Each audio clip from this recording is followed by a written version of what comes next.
Hey guys, and welcome to another edition of the 12th Man podcast. And welcome to 12 Yards Out, our dedicated program which talks about everything apart from the Premier League. For that, we've got a separate playlist. So if you want to know more about the Premier League and what our thoughts are on that, we've got a separate playlist that we do that I do with my co-host Prakash.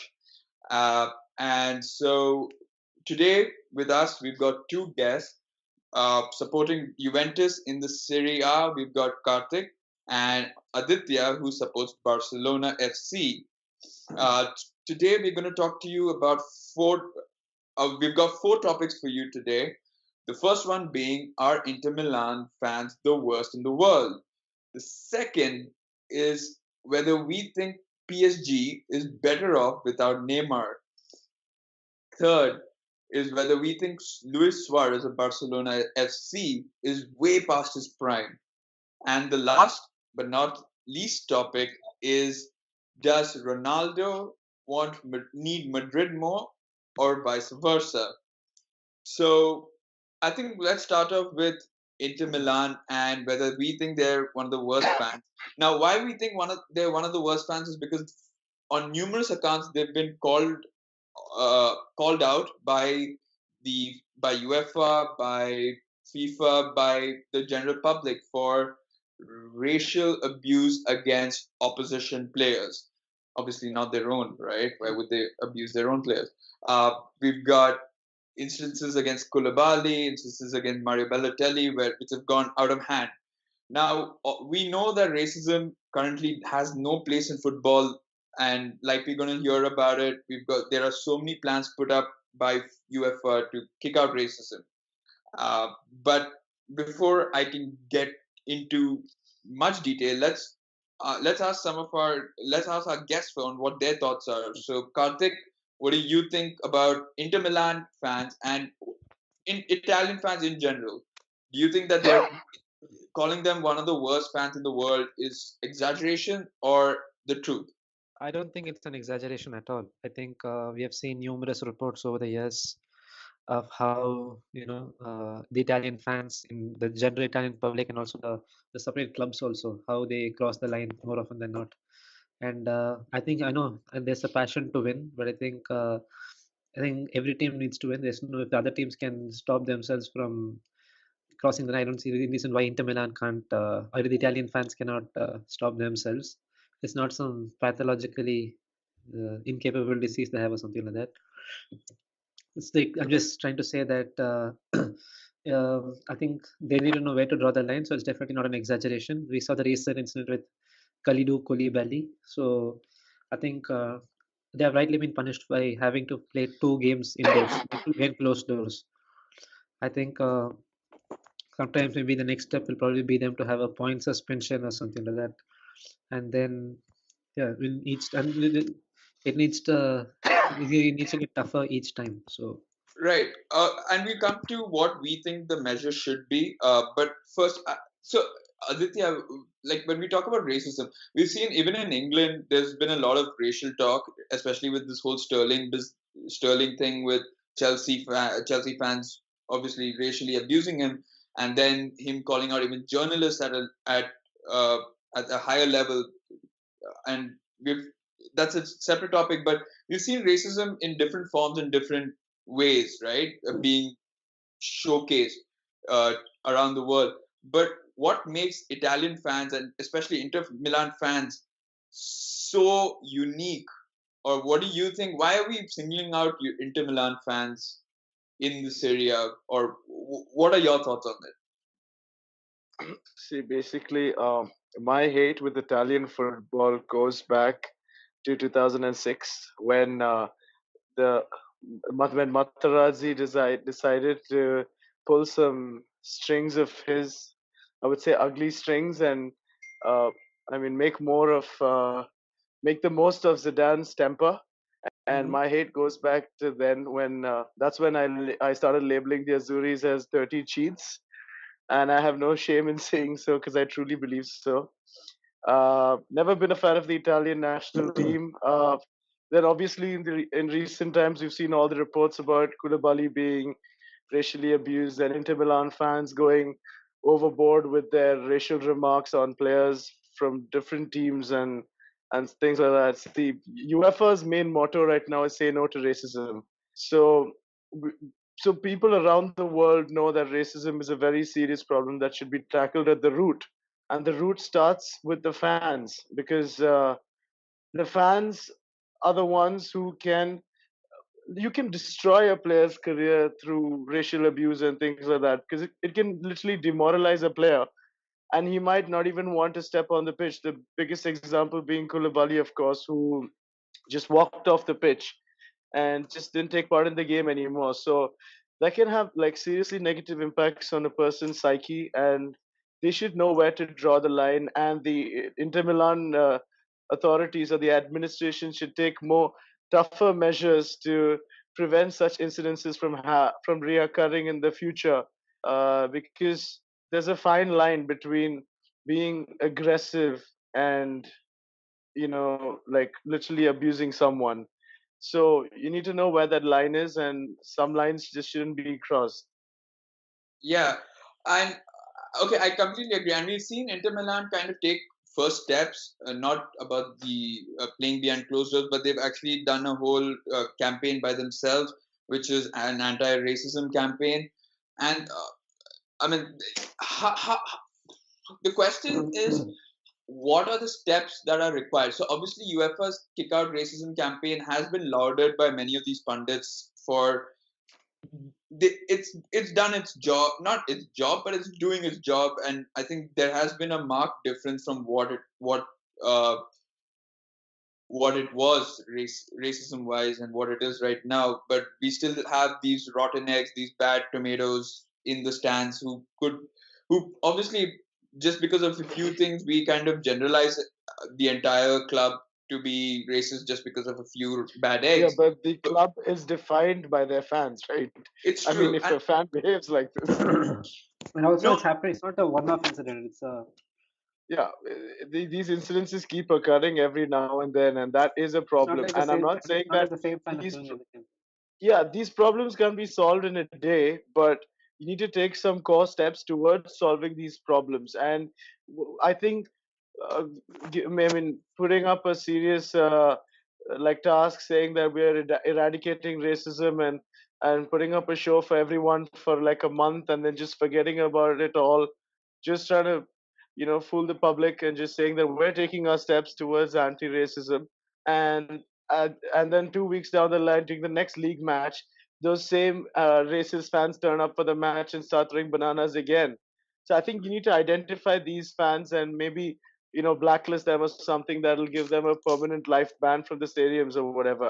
I don't know. Have they caught the person, the group of people who racially abused Koulibaly? Have they singled them I out? I don't think I've read anything about them Yeah, they singling out, haven't. because I don't think so. And They haven't. okay, So these people haven't lost their their season club entry pass, obviously. So they're going in week week out for the matches still at the San Siro. So yeah, where do you see the change? true. Okay, but now that's what I'm. Okay, so I completely agree with whatever you had to say, and that's fine. I mean, Inter Milan, like we said, is one of the. I mean, we call them one of the worst fans, having possessing one of the worst fans because of these repeated offenses. But what is only banning or taking away their membership, is that the end line, or what are the steps that a club can take? Because obviously banning those fans is probably the biggest step they can possibly take, because by that you're kind of shutting out these racists from entering the club, entering the stadium. But obviously there are ways you can come in, this third party and everything. But as a club, is that the maximum that one can do? What are the steps that you think, or what would you recommend clubs do or UEFA do, apart from their obviously anti-racism campaign? So, Karthik, do you have any Yeah, suggestions? the campaigns are just a thing which should happen even if there is no racism happening. Like for example, in the IPL, I don't think even though that Harbhajan Singh Andrew Samos issue happened many years before the IPL, and I mean it's not proved, but then they both played in the same team and everything after that. So, but still they have this. anti-racism campaigns. But I think the Right. anti-racism campaigns happen in England too, even the Premier League and everything. So I think this anti-racism campaign should be just like your no smoking ads. So you should just keep having it all the time. Okay. So that's the first step. I think the next step, as we said, is shortlisting those people and I mean blacklisting those people and banning them from games. So that should be that should be that should be the biggest step. I don't think giving warnings will help in any way because they've been warned for Okay, ages no, now. I mean we've already seen campaigns, we've already seen blacklisting. Is there a third step, or is this the No, I think maximum that? the football association of the in Syria, for example, they can probably dock points. That could be the next step. So probably in UEFA can stop them from playing in their competitions, even if they secure a position which they can by which they automatically qualify. Probably I think the most biggest step will be banning the club for a few games or yeah. So I think that's as good as I mean as good as docking. But docking points is like the club still has its revenue, so they can still because they play the game and they don't get it anyway. So Yeah. I think Uh, it's banning the and game probably. And Aditya, do you I think also even the agree? sponsors need to do their bit by being very careful about whom they associate. Yeah. Do you agree with that, Aditya? I mean, obviously, we've docking. I mean, we've seen Juventus of all. Juventus. I mean, the bribery charge, and then they got kicked down to League One. I mean, racism may not be bribing and match fixing, basically, but it is a very serious offense. So you could. Do you agree with docking points or banning them from competitions as a viable step? Yeah, see, I think that first of all, if there are such incidences, I think if it occurs in a league match, I guess docking them like 10 points, deducting 10 points from their total would. I mean, okay, take Serie A apart. I think most of the other leagues, even 3 points would make a difference to the club. So I guess 10 points is a huge amount, and I don't think if the fans really want to see their club do well in the league, I don't think losing 10 points is a very good thing for any club. So I guess that's a good idea. And if it happens in Champions League matches, automatic disqualification, because that would seriously impact and that should be a very valid punishment for the club, because then I'm sure no fan would ever repeat it again if their club is just disqualified from the Champions League. Yeah. That is a big blow to them. And also I think a fine for the president of the club is a good idea, because that'll keep prevent him from sitting on his ass and just warming his seat, and rather make him take some serious steps, because I don't think Right. any president wants his salary cut. Yeah. All right. So Yeah. I think that's a good enough place to take a pause on this topic. If you guys have any other ideas as to how to stop racism, or if you think any other fans of any other clubs are even more racist, I'm pretty sure there are, but none so kind of brought into the spotlight as much as Inter Milan. Please let us know in the comments. So moving on now to the second topic, and PSG without Neymar? Are they a better team without the 222 million Brazilian?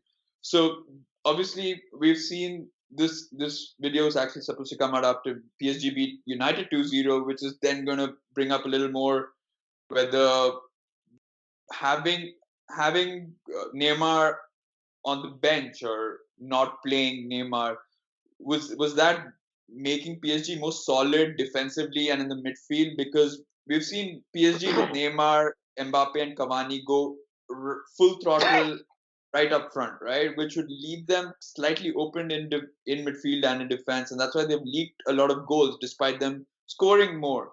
But is the absence of Neymar allowing people like Verratti, Mbappe to take more control on the game and provide PSG with a most solid foundation from defense to forward? So, okay, quick thoughts on from both of you, because we've got we've got someone else, a Manchester United fan, who's going to talk about this in much more detail, because he's got. I think who better than a United fan, because they played PSG both home and away without when PSG were without Neymar. So it's better that he gives his thoughts in detail. But I just want to get a quick one or two points from both of you guys. So, Karthik, do you Yeah. think the absence of Neymar helps PSG, or does it disrupt PSG completely?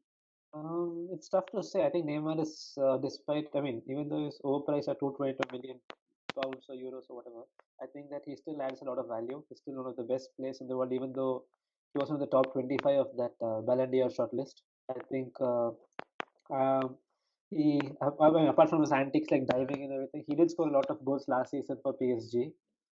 And I mean, of course, he had his battles with Cavani. So that is one thing. I think Neymar is right now he's still more of an asset than a liability for PSG. So I think they'll be better off with him than without him. For at least at Okay, the moment, right? yeah, and you brought up a good point, which is his antics. Obviously, without his antics of diving and his mischief, Showboating.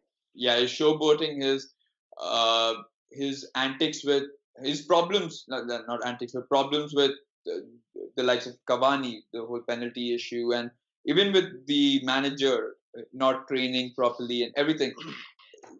Is not having Neymar a boon to PSG? And as a Barcelona fan, do you see him? Would you have? I mean, you know better, right? Because Neymar has been in your team. Now you don't have Neymar. Does that? I mean, what are the costs and benefits of having and not having Neymar? Would you like to take Neymar back to Barcelona? I mean, is that Yeah, I think that it's that simple, right? If you do, then obviously you feel that your team is better off with Neymar. No, see, at the end of the day, as Karthik said, Neymar is a world-class player, and there's a reason why he has such a price tag. Yeah, it may be overpriced, but it is a reality. He is that priced, so that means that someone does see a potential in him to drag him away from us for that amount of money. And I wouldn't blame that person because he did play amazing football while he was at Barcelona, won numerous trophies, and obviously under the leadership of the Messiah, everyone prospers. Obviously, because Really, so I think Zlatan would beg to differ. Zlatan Boyan, prospered. uh, Zlatan prospered under the Messiah, but didn't prosper under Guardiola. That's how I would put it. all right, Because of okay. differences with Guardiola. Because Zlatan is Messi's number one fan even today. You ask, you see any interview of his where he's been asked Messi or Ronaldo, he's like Messi, and he's like, That's it's because he obvious, doesn't. That's because he doesn't like anybody as egotistical as himself, and that's what Ronaldo is basically. Okay, but no, anyway, yeah, no, but yeah. yeah. Going back to the topic, I would say that Neymar is an amazing player, and he is definitely a world class player. And any team would be lucky to have a player like Neymar. But I don't think that PSG is better off without Neymar because he obviously does add a lot of value to any team he's in, especially this current PSG team. And I think like for example, like when we lost 4-0 to PSG 2 years ago, and we won 6-1 in the second leg. Who scored the goal in the 88th minute, the free kick that turned the game and started the comeback? It was Neymar. He took a blinder from 35 yards to the right of the keeper and just smashed it in, and then took a penalty. And he literally brought us back. So that's the kind of potential that he has. So to write him away by saying that a team would be better off without him, I think is pretty immature, and I don't think that's right because he does add a lot of value, and any team should be lucky to have him. And probably, I mean, PSG would have had definitely more chances if he was in the starting lineup against United. But honestly, United, I don't know how they pulled that out of the bag, but that was insane. Okay, but That can I say this, and this could be like a really controversial statement, especially, and I'm going to get a lot of stick from it from United fans, but you, Ole did not come up with a tactical masterstroke against PSG in the no, second leg. he did. Okay, No, as much as United did win and it was a dramatic finish, PSG Yeah. completely dominated that game and should have put the game to bed with Mbappe's strike early on. I mean, later on in the early on in the second half, I think. Yeah, and That match was for PSG to lose, and that's exactly and what they and did. anyone who says that it was Ole's masterstroke was is kidding himself. Okay, fine, I get it that it's his luck or it's his aura that has brought United from beyond the grave under Mourinho, and I completely fine. And some of the matches he's truly had a tactical masterstroke, fine. But this was not one. This was down to pure PSG's stupid defending. I mean, immature schoolboy defending with the likes of Kehrer and Buffon messing up, rather than Manchester United actually having a great game. Okay, it was good, it was clinical, but it wasn't the best of United. So I'm just gonna say that if United fans can rip me apart, I don't give a rat's ass. That is what I think, and I mean, I could. You guys can argue about it in the comments, and if you want to rip me a new one, then go ahead. But that's you did not have. It was Angry rant. We have someone can angry rant to me in this video. yeah. I don't care, but you can do whatever you want to. That's the bottom line. Okay, so we've got I think Arvind who's going to go talk about this whole issue of Neymar in great detail, and so take it away, Arvind. Hey everyone. So today I'm going to talk about whether I think PSG are better with Neymar or without him. So as is the case with these huge names and big players, it all comes down to man management, really.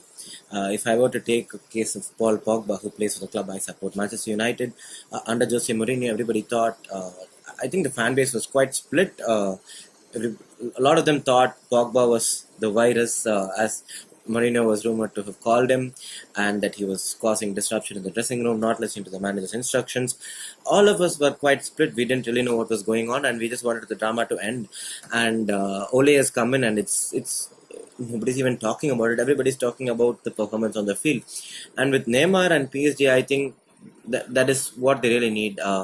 And to be fair to Thomas Tuchel, he's done a great job, I feel, of managing the egos in that dressing room. And they seem to be more of a team now, despite their bottling act against United last week. It's surreal. I've still not got over that win. Would Neymar have helped that team if he was on the pitch? Absolutely. I have no doubts about that, especially considering PSG had multiple chances to kill the game off, even going into Paris. Considering that their performance at Old Trafford was thoroughly professional and they totally deserved that win. Neymar would have certainly helped playing in Paris.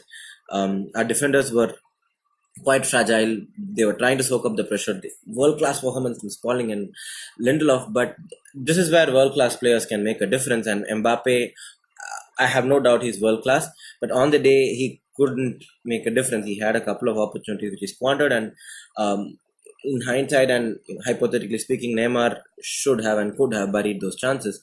But talking in the long run for PSG, you would still, at 27 years old, Neymar probably has one big move left in him. And going by his track record, going by the words of his agent, his father keeps talking to the press, the rumors of Real Madrid would just not go away. Real Madrid are in a bit of crisis themselves. I just feel that Neymar is not quite committed to PSG as they would expect him to be, having paid the 222 million they did for him. But if Neymar has his head right and is committed to the club, there's absolutely no doubt that PSG are a better team without him. Because let's not kid anybody, PSG are set to win the Champions League. They want to win the Champions League, and that's their only objective, because they're going to keep winning the League One. Monaco isn't going to happen every season. They're going to have no trouble retaining their League One trophy. And to get that Champions League title, they need world-class players, and Neymar is one of the best in the world. I don't think anybody is going to debate that. But the big challenge is managing that dressing room, managing that ego, managing other players who surround him, making sure that they feel as important as him, while still giving him the importance that he feels he deserves. It's not easy. Zidane did that beautifully in Madrid with Ronaldo and the others, managing everybody. And you can see how once he's left that dressing room, is slowly starting to collapse. And that's the case. I think it comes down to man management and also how much the player really wants it. But if you ask me, I think Neymar is going to move out of PSG in the next season or two. Where to and for how much, God only knows. But unbelievable player. He's got 13 goals this season, and in the Champions League, he's got 6 goals. He played a great game against Liverpool when they beat them. So on his day, he can beat any team in the world, and he'd walk into any of the teams.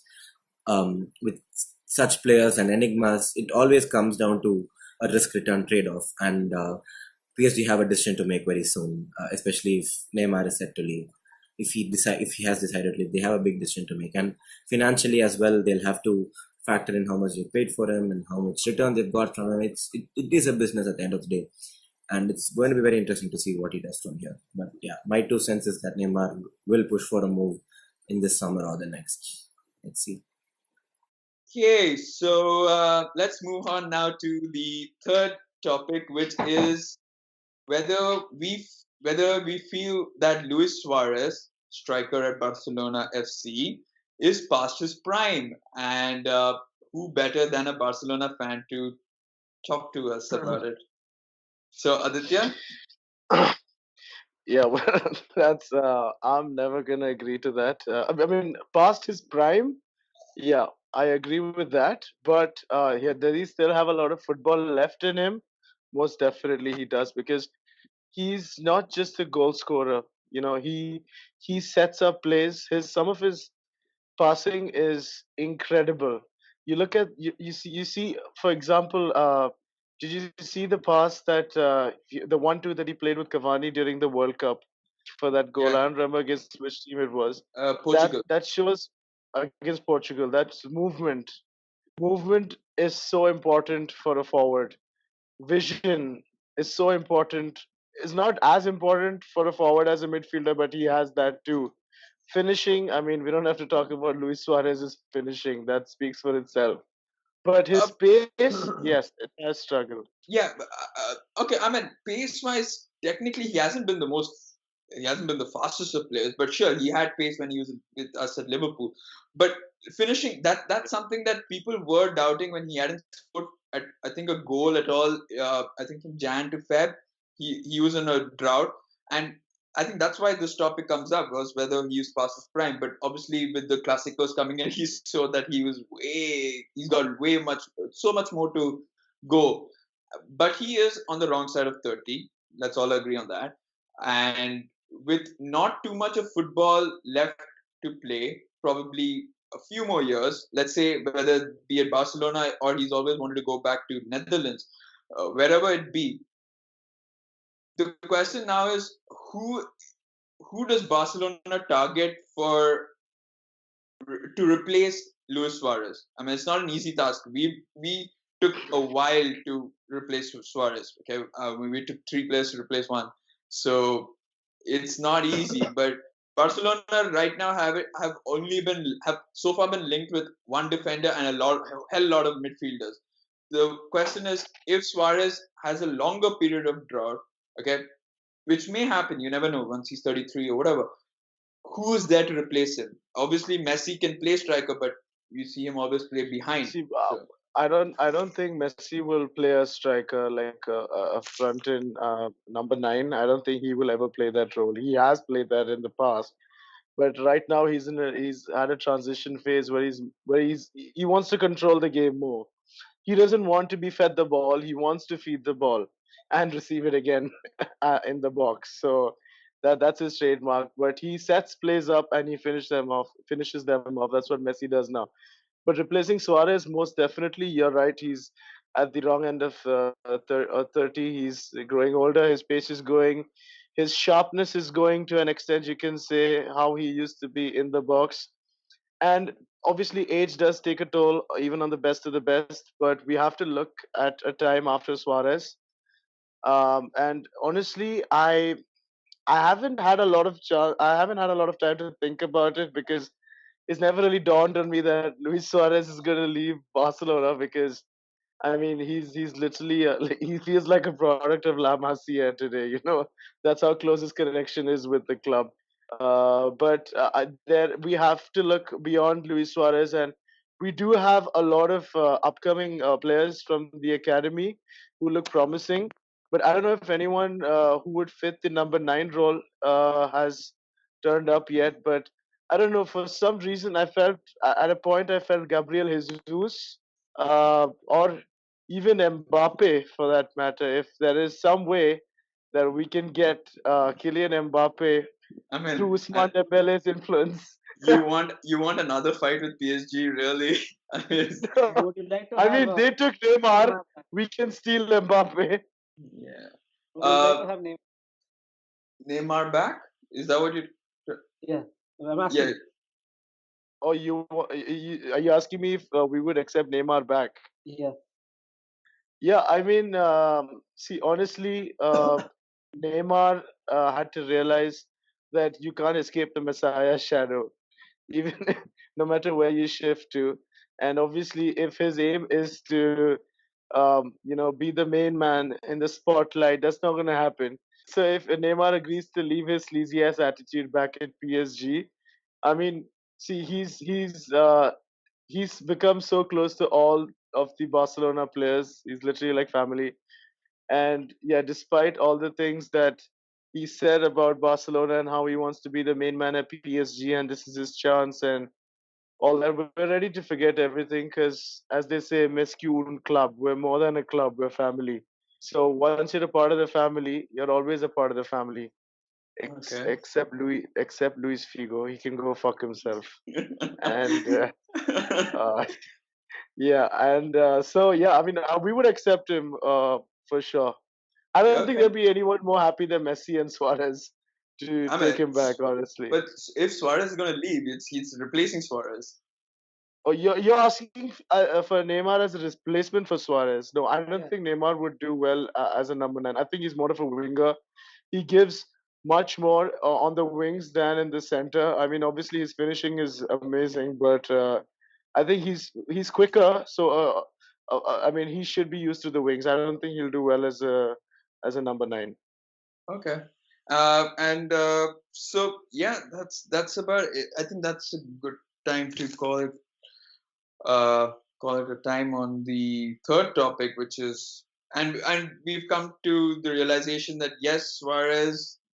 Uh, I mean, no, Suarez is not Barca. Who do you think can replace Suarez? Who do you think can? Uh, it's quite the same because there's no strikers. I mean, Gabriel Jesus is a good call. Mohamed Salah. No, all wingers. It's No, not really no, he's not a striker. Plus, not a striker.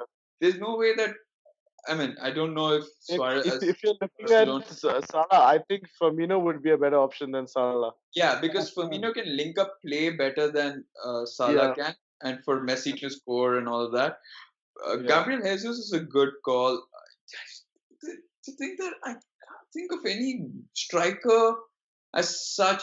I mean, there was Timo Werner at one point that was linked, and But he's another Rashford was person linked in the January window. I think before Mourinho left. I think who Rashford. Rashford. That's not going to happen anytime soon, right I now. don't think I so. think Yeah. United are, especially now with Mourinho gone and the United ethos back, they would want to keep their own academy player with them. Their offspring.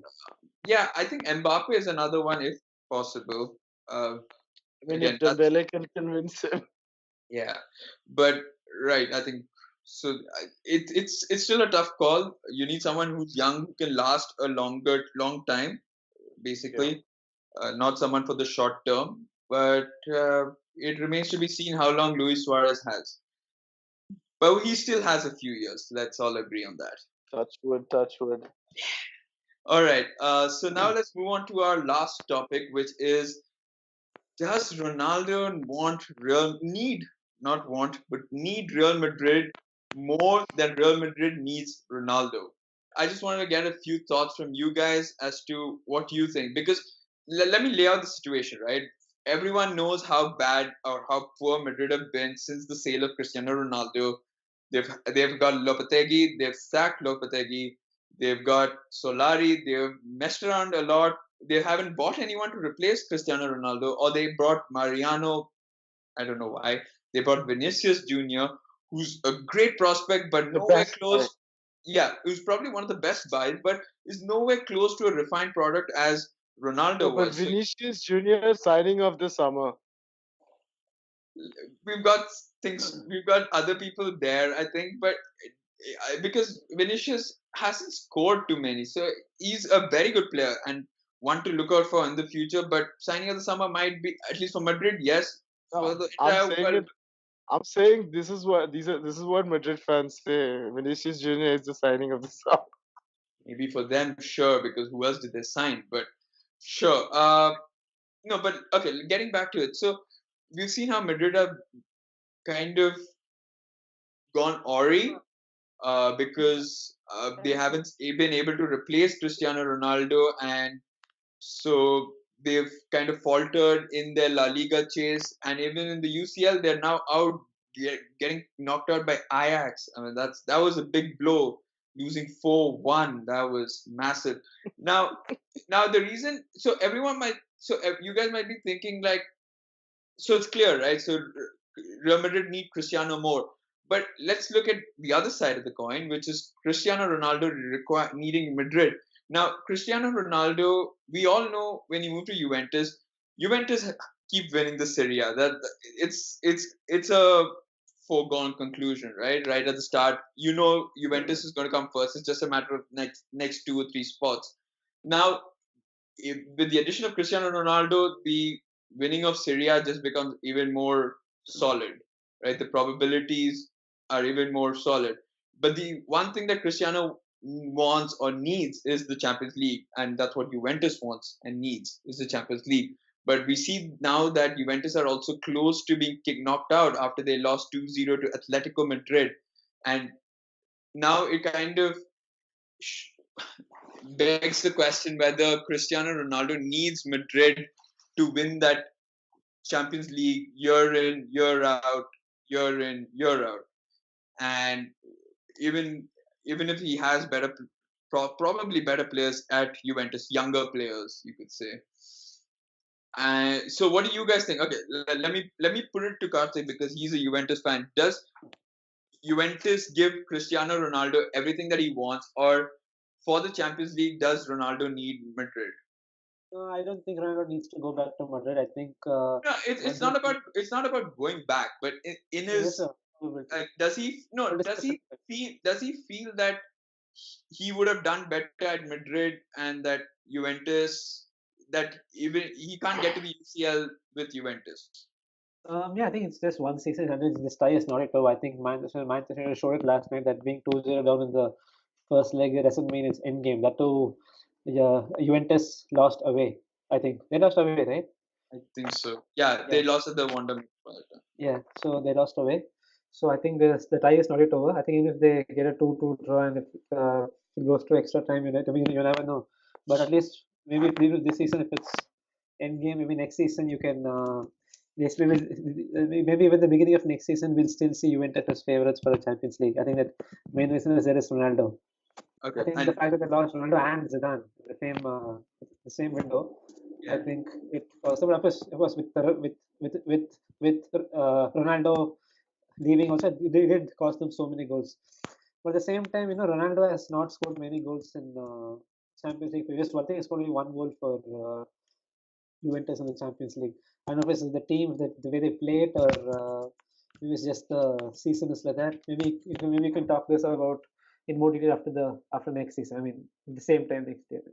sure, but again, like you said, he's only scored one. So does he feel that he would have had better service back at Madrid with Bale, not Bale, okay, Bale at some level, but Benzema and Asensio kind of providing that? That's something that he's not getting at Champion. Because, apart from winning the Champions League trophy, his goal is to get as many goals in the Champions League so that it pushes his case for the Ballon d'Or further, right? Because Juventus, everyone knows that he's going to score. He's the top scorer in Serie A. That's all fine. That Messi is also the top scorer in La Liga, or one of the top scorers in La Liga.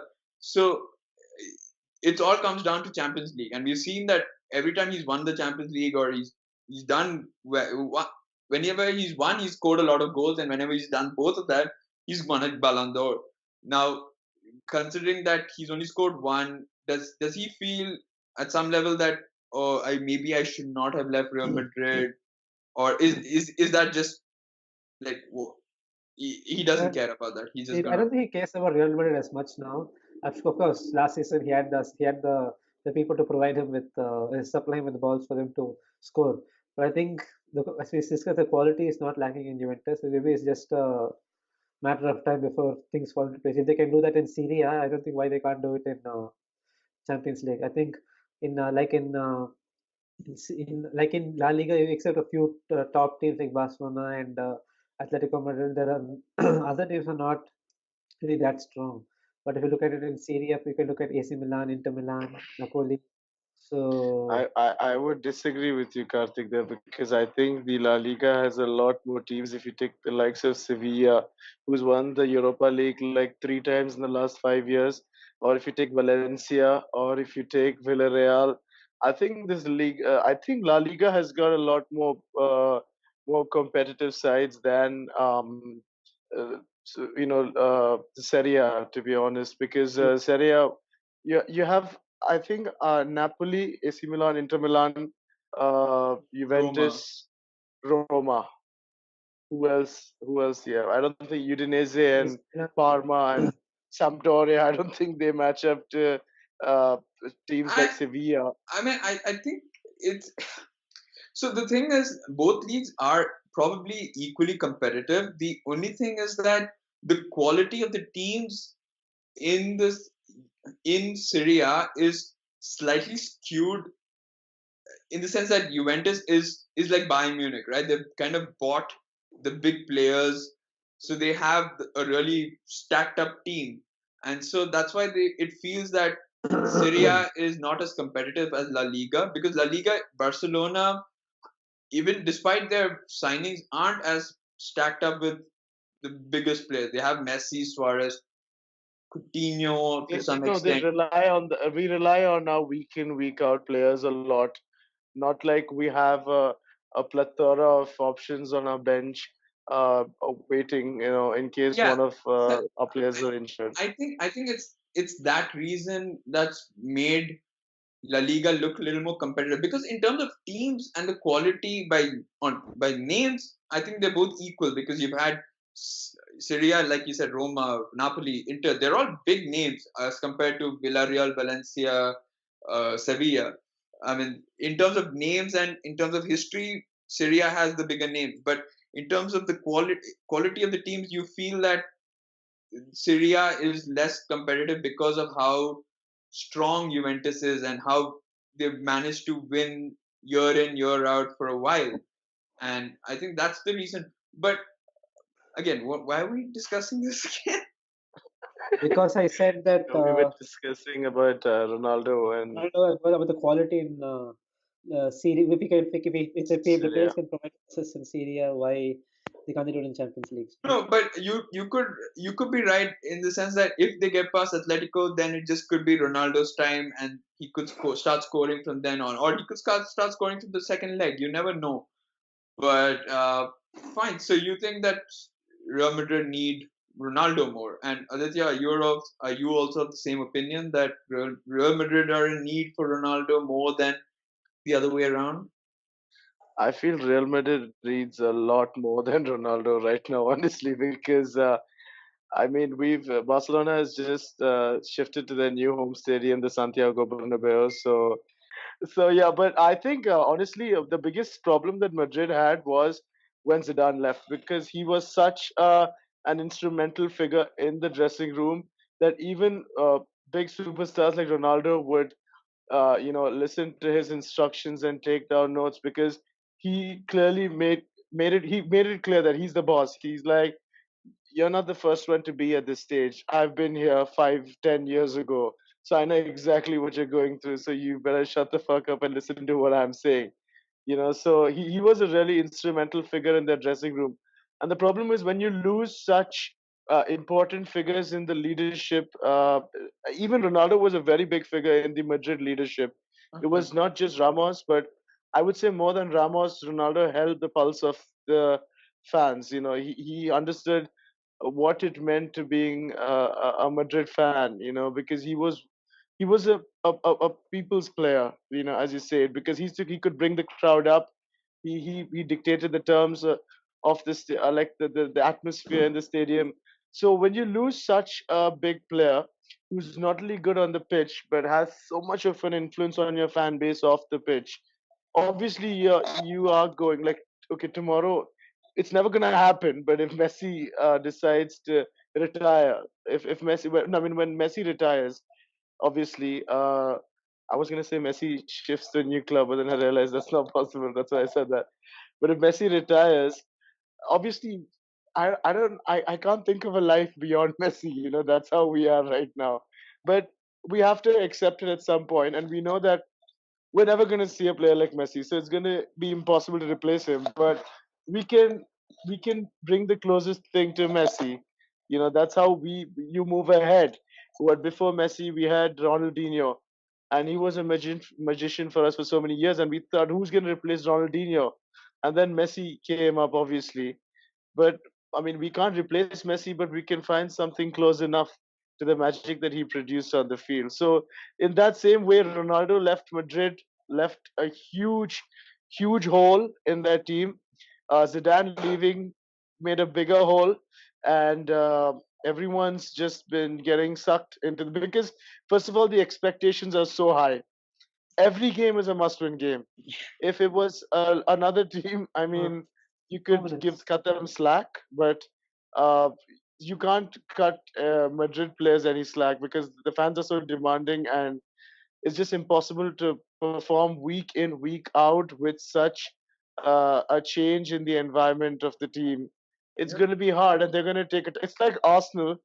I mean, Arsenal's not completely recovered from any I mean, from any of there's it, a but lot of the sales that they've done, right? yeah, I mean recently, but they had like a phase when they were rebuilding, So every team goes through this phase. Madrid reached the peak, and it's a rule of nature that when you reach the peak, at some point you're going to fall. So I think it's just their time to descend now, and it's going to take them a while to get back. But I don't think Ronaldo.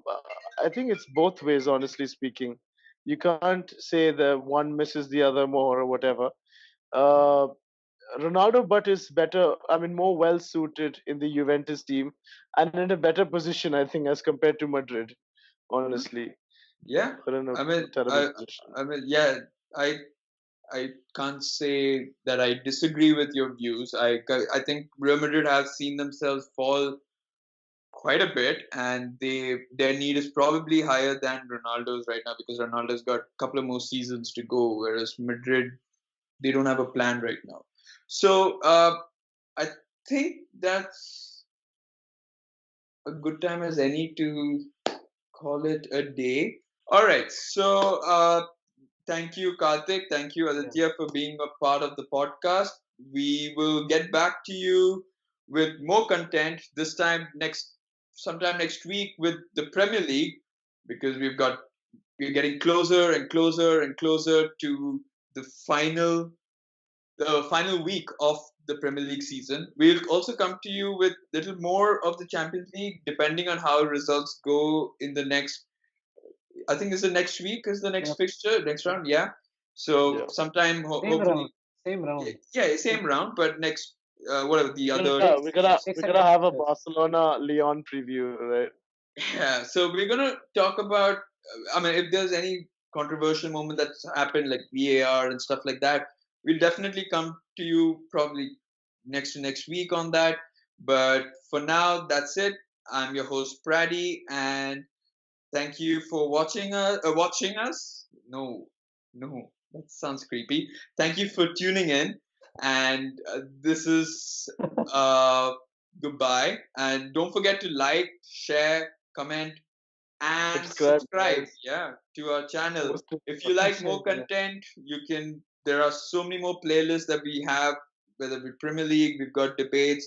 So We'll come to you with more content And a and shout out to Praddy. Thanks a lot for having us. It's Yeah, been thank you great. so much, Ravi. It was yeah, yeah, it was a nice time to have Been a an chat. amazing host, bro. thanks, man. and can't wait to have you guys on for more of our podcast. So I guess that's it. So see ya. See you guys, Mescune Club.